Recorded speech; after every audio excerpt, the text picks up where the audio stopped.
The iPhone SE has been out for almost 2 years now, and I've used it as my daily driver for more than a year. In this video, I'll be seeing if you should buy one or not.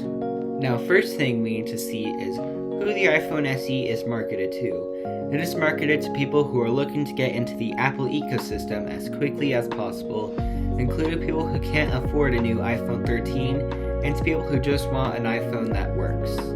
The iPhone SE is also marketed to existing iPhone users who have an iPhone 8 or older who are looking to keep the home button for a while longer. Now, what are the specs of the iPhone SE? Well, the iPhone SE has an A13 Bionic processor with 3GB of RAM. This makes the iPhone SE similar to the iPhone 11. The only difference with the specification is that the 11 has 4GB of RAM rather than 3. This shouldn't make a big difference in performance because Apple products manage the RAM really well. My main complaint about the iPhone SE is the battery life.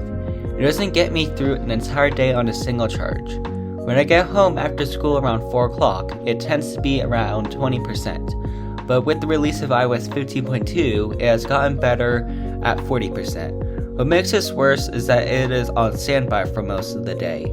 I remember not being able to use my iPhone SE for a cross-country meet.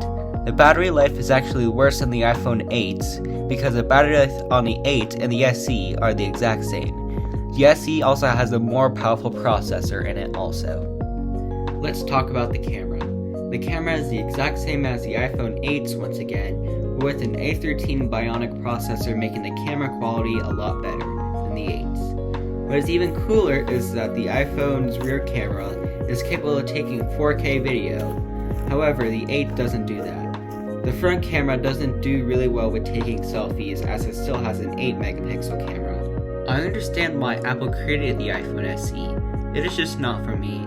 And since you are watching this video, it may not be for you. Now, what phone would I recommend for budget? I would recommend the iPhone 11 or 12 more, since you have a better battery, better cameras, and even an extra gigabyte of RAM, which means that you are most likely going to get more software support on the 11 rather than the SE. The SE is made to sell in countries where iPhones are expensive, such as India and China. If you're getting an iPhone for a kid under the age of 12, this phone is right for them, but if they are 13 or older, they might see the 13 as a better phone. There are also a lot of rumors about the 3rd generation SE coming out this spring. I wouldn't get too excited about it because its battery life might even be worse than the 2nd generation, because it sounds like it's going to have the exact same battery, have 5G support, and an A15 Bionic processor. This means that the battery will be even worse. The price might be the same also.